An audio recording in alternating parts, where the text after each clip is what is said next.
নমস্কার বন্ধুরা, তো আমার একটি নতুন ব্লগে সবাইকে স্বাগত। তো আশা করি তোমরা সবাই খুব ভালো আছো, আর যারা যারা ভিডিওটি এখন দেখছো অসংখ্য ধন্যবাদ। তো দেখতেই পেলে সকাল সকাল ঘুম থেকে উঠে গেছি, আর আমার যা যা কাজ থাকে শুরুও করে দিয়েছি। তো প্রথমেই উপর থেকে আমি আগে চুলগুলো ঝেড়ে নিই, তারপরে ছাড় দেবো। তো থাম্বনেলে নিশ্চয়ই জেনে গেছো যে উনি ডিউটি গেছে, তো আগের দিন গেছে সেই ভ্লগটা আমি দিয়েছি, কিন্তু সেদিন আর আমি সারাদিন সকাল থেকে রাত পর্যন্ত কি করেছি আর তেমনভাবে শেয়ার করিনি। তো ওই জন্য আজকের আমার দ্বিতীয় দিন চলছে, তো নেই। তো শুভেচ্ছা তো ওই জন্য ঘুমাচ্ছে, আর আমি দেখো এবার জেনারেলি উপরে টুলগুলো ঝেড়ে নেওয়ার পরেই আমি সকালের নিচের ঝুলগুলো ঝাড়ি। তো তার মানে বাসি কাজ করার আগে উপরের ঝুলগুলো যেদিন আমি একটা দিন ঠিক করে নিই, তারপরেই ওই কাজটা করি। তো করার পরেই দেখো ঘর মুছে নেওয়ার পরেই আমার বাসন মাজা থাকে। তো এটাই আমার শেষ, মানে ক্লিন লাগে আর পরিষ্কারও লাগে। তো তারপরেই দেখো সকালের কাজকর্ম সারার পরে এই যে স্নান করার একটা ফ্রেশই আলাদা, আর ঠাকুরকে পুজো দিয়ে সকাল সকাল কয়েকটা কাজও যদি আমি সেরে রাখি, আমার মনে হয় অনেকটাই কাজ মুক্ত থাকে।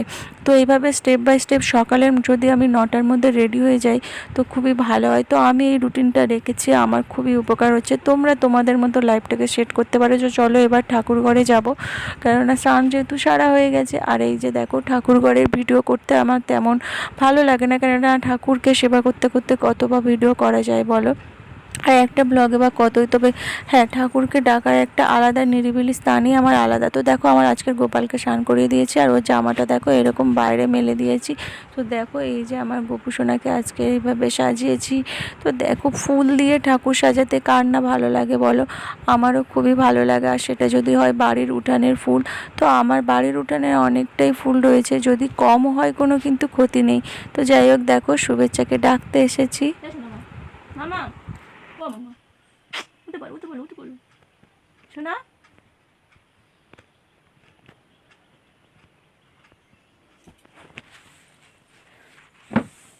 তো উঠতেই চাইছিল না, তা অবশেষে অনেক ভুলিয়ে বালিয়ে অফ ক্যামেরায় আমি ওকে রাজি করে তুলিয়েছি। তারপরে দেখো ক্যামেরার সামনে উঠেই পোজ দিতে শুরু করেছে। চলো, শুভেচ্ছাকে তো তোলা হয়ে গেছে, আর ওর তো টিফিনের পালা।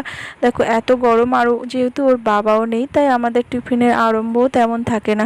তবে হ্যাঁ, শুভেচ্ছা যদি চাইতো খেতে তাহলে ঠিক আছে, কিন্তু শুভেচ্ছা মা তো আমার খুবই ভালো। ও সকালে একটু লেবু দিয়ে ছাতু খেতে খুবই পছন্দ করে, তাই গাছে দেখো লেবুগুলো হয়তো এখন খুব রস হয়নি, তাও পেরে আনলাম। আর এই যে দেখো, ওটা আমি কিন্তু ঠাকুরের প্রসাদ খেয়েছিলাম। তো চলো, আমি গরম জলেই ছাতু গুলি, তো ওর জন্য পেঁয়াজ লঙ্কা দিই না, আমার জন্য বানিয়েছিলাম।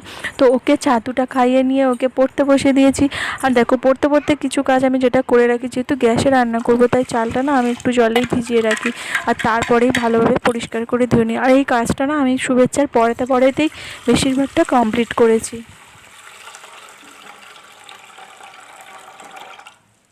তো শুভেচ্ছা তো পড়াশোনা করা হয়ে গেছে, আর ওকে ছুটি দিয়ে দিয়েছি, তাই ভাবলাম চলো এইবারে আমি ভাতটাই বসিয়ে দিই। দেখো তেমন কিছু আজকে রান্না করব না। দেখো বাড়ির যদি কিছু মেম্বার কমে যায় না, তখন রান্নার প্রতিও অনীহা এসে যায়, যে কিছু একটা হলেই যেন মনে হয় খাওয়া হয়ে যাবে। তো দেখো আমি একটু পেঁপে ছাড়িয়ে নিয়েছি, তো ভাতের মধ্যেই দিয়ে দেবো, ওটা সিদ্ধ বানিয়ে নেব। তো ওটা সিদ্ধ করে খাওয়া, আমাদের সবজিটাও খাওয়া হবে। আর দেখো রান্নার তেমন আরম্ভ আমার আজকে একদমই ভালো লাগছে না। তো যাই হোক, ওইটা করে নিয়েছি, মানে ভাতটা সিদ্ধ দিয়ে করে নিয়েছি। আর দেখো 3টে ডিম দিয়ে দিয়েছি, তো ডিমের ঝাল মতো বানিয়ে নেব। আর ওইদিকে দেখো আমার ভাতও হয়ে গেছে, আর হালকা স্টিমে আমি ডিমের এই যে ঝালটা বানিয়েছিলাম। তো আজকে দেখতেই পেলে তেমন রান্নার আরম্ভ নেই, বাট তবে রান্নাঘরে আমাদের তো থাকতেই হবে। আর দেখো বিকালে একটু আমি আর মেয়েকে নিয়ে একটুখানি লিচু খেতে বসে গেছি। তো এই সময় একটু লিচু আম যেন মনে হয় সিজনের ফল, আমি যতটুকু সম্ভব হয় মেয়েকে খাওয়াই, আর আমিও খাই। আর দেখো বিকেলবেলায় শুভেচ্ছাকে রেডি করিয়ে দিয়েছি। গরমে দেখো এই ড্রেসটা কিন্তু না আমি মেশিনে বানিয়েছি। তো কেমন হয়েছে একটু ড্রেসটা জানিও তোমরা কমেন্টে। আর তোমরাও কি এরকম ড্রেস বানাতে চাও? যদি তোমরা অন্য ভিডিও দেখেও বানাতে পারো, বা আমাকেও বলো, আমিও একটা শেয়ার করে দেবো। তো যাই হোক, শুভেচ্ছা ওর ঠাম্মার সাথে গিয়েছে মাঠে, আর আমি এখন কি করব, তো যাই হোক, আজকে দুপুরে একটা রেডি উইথ মি ভিডিও বানাবার ইচ্ছা ছিল, তো একটা মানে ওই শাড়ির সাথে আর কি ব্লাউজটা খুঁজে পাচ্ছিলাম না, গুছানোই রয়েছে বাট সম্ভবত কোথাও একটা রেখেছিলাম, যাই হোক ব্রেনের মধ্যে নেই এখন, আর খুঁজেও পাচ্ছি না। তো তা না হলে বানিয়ে ফেলতাম, দুটো একসাথে টার্গেট ছিল, তো অনেকটা এতে মাইন্ডটা আমার খুব ফ্রেশ থাকে ভিডিও বানানোর সাথে, কিন্তু সেটা আর হয়ে উঠছে না। তো যাই হোক, ভিডিও বানানো হয়নি তা কী হয়েছে, তো বাড়ির কিছু কাজ বাকি রয়েছে বিকালে, সেই কাজগুলো সেরে নেবো এখন, আর একটু সেলাইও রয়েছে, সেই কাজটাও করব। এটাতেও অনেকটা আমার বিজি লাইফ কেটে যাবে আর কিছুটা সময়ও কাটবে, তো এইভাবেই আমি সময়গুলোকে পার করে দেবো। ফার্স্ট হচ্ছে এই যে জামা কাপড়গুলো গুছিয়ে নেবো, নিয়ে আর একটু ঘর ঝাড়গুলো দিয়ে নেব। গুছাতে গুছাতে মানে সেলাই করতে যাওয়ার, যেখানে আমি সেলাই করব বলে রেখেছি সেইখানে ফাইনালি এটাকে পেয়েছি। কখন থেকে খুঁজছিলাম আর ভাগ্যের দোষ দিচ্ছিলাম। আমি জেনারেলি এক জায়গায় ব্লাউজ গুছিয়ে রাখি, কিন্তু এইটা আমি সেলাইয়ের জন্য যেখানে গুছিয়ে রাখি, আর সেলাই অনেকগুলো সেলাই করবো বলে ওর উপর চাপা পড়ে গেছে, তো গোছানোই ছিল। তারপরে যখন দেখছি যে কী সেলাই করবো, তো তার মধ্যে থেকে এটা পেলাম। তো এটাই হয়, মাইন্ড মাঝে মাঝে না এমনভাবে ঘুরে যায় কোনটা করব বুঝে উঠতে পারি না। তো যাই হোক, শুভেচ্ছা তো এখন সেটা মাঠে গেছে খেলতে, আমি এইগুলোকে মানে এবার কাজগুলো করব। তো ভাবছি রেডি উইথ মি ভিডিও বানাবো না বানাবো না। তো অবশেষে ঠিক করলাম, বাড়িতে যেহেতু এখন কেউ নেই, তো সেলাই বা অন্য কিছু করতে পারবো, কিন্তু সবার সামনে অভিনয় করে ভিডিও করা আর রেডি উইথ মি ভিডিও বানা একটু টাফ হয়ে যায় সবার সাথে, মানে এখন যদিও শুধু শাশুড়ি মা রয়েছে তবুও একটু হেজিটেট লাগে। তো যাই হোক, সেই জন্য ভাবলাম ভিডিওটাই বানিয়ে ফেলি, আর সেলাইয়ের কাজ একটু পরেই না হয় করবো। একদম এটা খুলেই ফেলেছিলাম যে হ্যাঁ সেলাই বসবো, কিন্তু না, তারপর ভাবলাম যে যাই হোক রেডি উইথ মি ভিডিওটাই বানিয়ে ফেলি।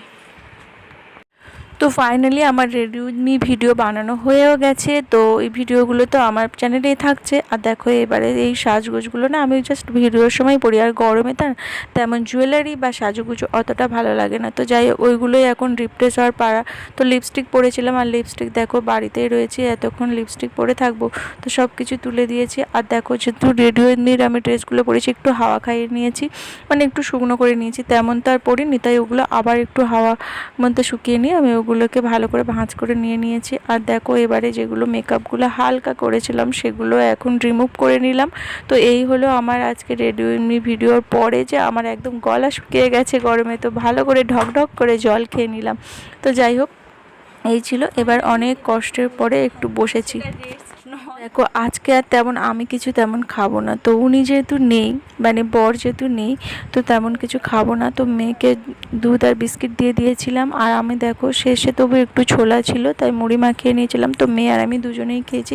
তেমন আজকে না ভালো লাগছিল না, যেহেতু ছিল না, আর মেয়েকে পড়িয়ে মানে পড়তে বসিয়ে দিয়েছি। আর দেখো আজকে রাতে আর তেমন কিছু রান্না করব না, একটু ডাল বসিয়ে দিয়েছি, তো আজকের ডাল খাই মানে শেষ করছি দিনটা। তো তেমন আর ভালো লাগছে না, অনেক ক্লান্তি গেছে, কিছুটা ভালোও লেগেছে। টাটা।